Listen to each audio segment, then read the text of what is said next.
take a look down under with this week's Fish Eye View, sponsored by Mercury, #1 on the water. In Canada, walleye top the list when it comes to eating qualities. Consequently, anglers work them hard for the purpose of catch and keep.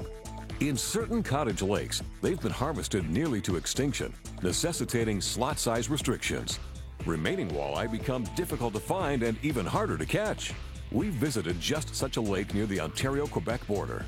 Searching far and wide in all the traditional deep holes and isolated shoals, we had meager results. Giving up in favor of smallmouth bass, we headed for shore. There, in amongst the fallen trees and other structure, we found walleye. Not where they were supposed to be at all. Getting them to hit was another matter altogether. We triggered a few fish on a jig head and minnow imitation. Twister tails also produced a few strikes.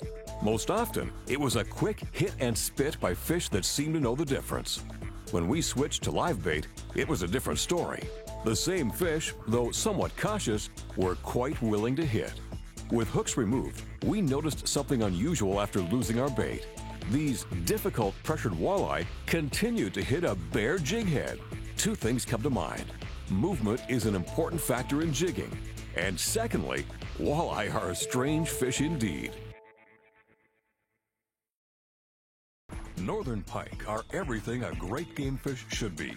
Big, powerful, and unpredictable. When most of us think pike, we envision weeds, and that's often true. Yet many of the top-end specimens we encounter in filming are located on sandy flats or in deep offshore holes. As a matter of fact, in the right location, these big gators can really stack up.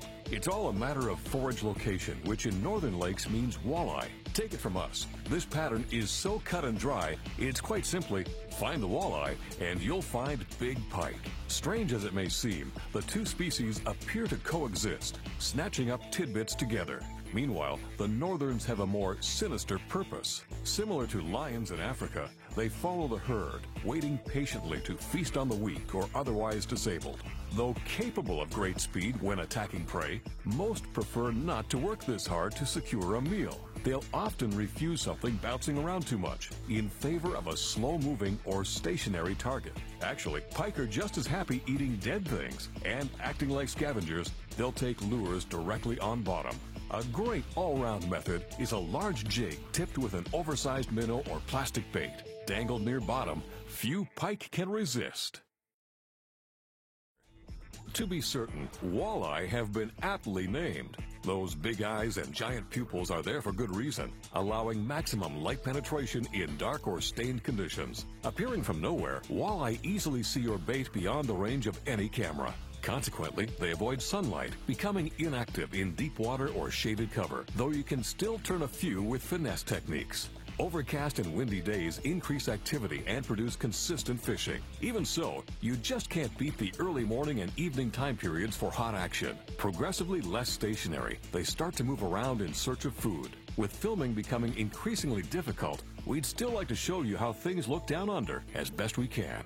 It's now the magic hour just before dark, and one of the best ways to cover water is with hard baits. Cast or troll larger ones, especially those with reflective gold or silver finishes, to pick up on any remaining light. As you can see, they really stand out in the darkness, and that vibrating, pulsing flash draws walleye from a distance, and it will continue to do so in total darkness. If soft plastics are your game, choose larger ones with a reflective or pearlescent finish, and you'll accomplish the same thing. Once you locate them, you can even elect to have a little fun. When it comes to prime time, being seen and heard is all it takes.